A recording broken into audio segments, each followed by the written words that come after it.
షాద్ నగర్ బస్టాండ్కు దగ్గరలో ఇళ్లకు విల్లాలకు ఆనుకొని హెచ్ఎండిఏ టీజీఆర్ అప్రూవల్తోని మంచి ప్రాజెక్టు మీ ముందు తీసుకొచ్చాను. అన్నగారు నమస్కారం అన్న. నమస్తే అన్న. ఎగ్జాక్ట్లీ మన ప్రాజెక్ట్ ఏ లొకేషన్లో ఉంది, ఎన్ని ఎకరాలు?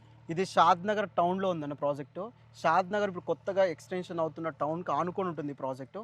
ఇది వచ్చేసి మన డిటీసీపీ లేఅవుట్.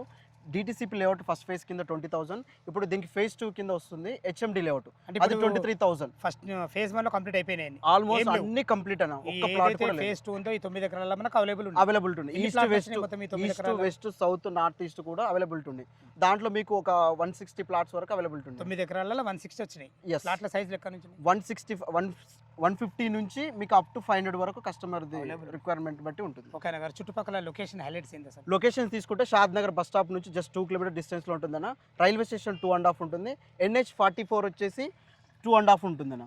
ఇప్పుడు మీ సరౌండింగ్ చూసుకుంటే Microsoft data centre, Adani data centre and Sitarampur SEZ, ఈ సరౌండింగ్ ఎంప్లాయ్మెంట్ చూసుకుంటే ఎంప్లాయ్మెంట్కి నియర్ బై ఉంటుందని సైట్. చాలా బాగుంది అన్న గారు. ఇందులో రేట్ ఎంత కోట్ చేస్తారు మీరు? రేట్ వచ్చేసి ఫస్ట్ ఫేజ్ కింద డిటీసీపీ లేఅవుట్ 20,000 అన్న. ఫేజ్ 2 వచ్చేసి HMD layout 23,000 for square yard అన్న. ఇప్పుడు మనకు ఫేజ్ 1 లో ఏం లేవు అన్న. కంప్లీట్ ఫేజ్ 2 లోనే 23,000 రూపాయలకు ఉన్నది. ఎస్. ఓకే, దీనికి బ్యాంక్ లోన్ ఫెసిలిటీ ఏంటి? బ్యాంక్ లోన్ వచ్చేసి ICICI and IDBI bank customer requirement బట్టి మనం ఫైల్ సబ్మిట్ చేయడం జరుగుతుంది. ఫ్రెండ్స్ విన్నారు కదా, ఎలాంటి డౌట్ ఉన్నా పైన కనపడుతున్నా ఈశ్వర్ సార్కి ఫోన్ చేయగలిగే మాయకమనవి సదా మీ సేవలో అంజయ్య.